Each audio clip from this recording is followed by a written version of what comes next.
We've heard the president say, I don't know if folks will want a vaccine or not. We talked about that earlier. And then he spends a great deal of time explaining to town hall media about hydroxychloroquine. He really is informed on this. They do it at the hospital, they do it at doctors' offices, they do it locally.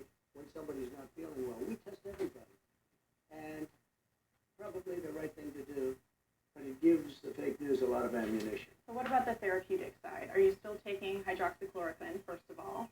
And do you want to comment on the new studies that show that drug has actually been very effective in treating COVID patients? So the radical left, Democrats, whoever you call them, anything you want, they had a thing about hydroxychloroquine because of the fact that I one day said, hey, I think it's good. I heard good things. There were some very good studies.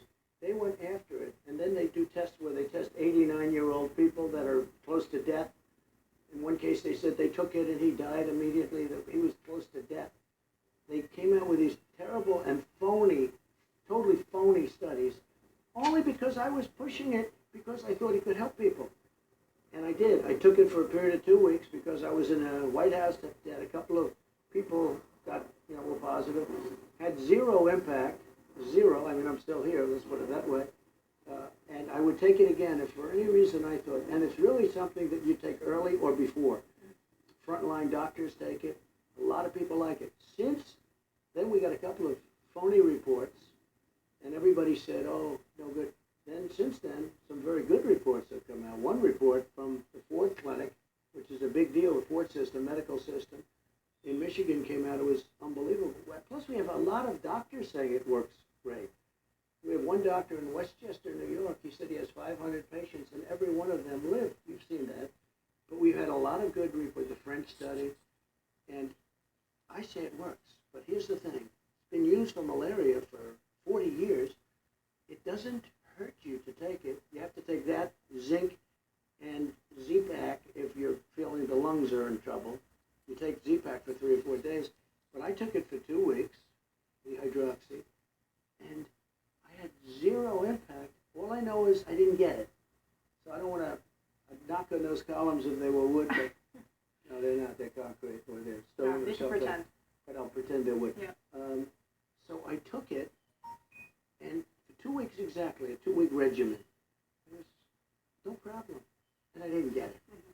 But the one thing is it's been tested for many years. Plus, it's a very inexpensive drug. It's been around for so long, and it's incredible in malaria. And malaria countries, they say, or, where people take hydroxy, have an unbelievably low rate. Now, you'd have to check that. Somebody will check it, but that's what I've heard.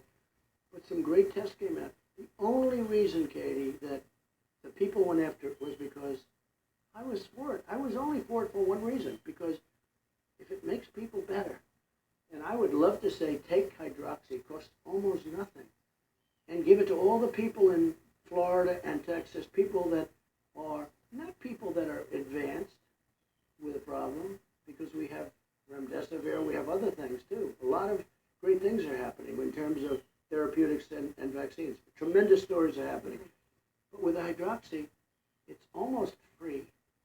Give it to people before they get it or when they have the early signs. I think you'd see a big difference. But with tremendous tests are coming out, tremendous stuff.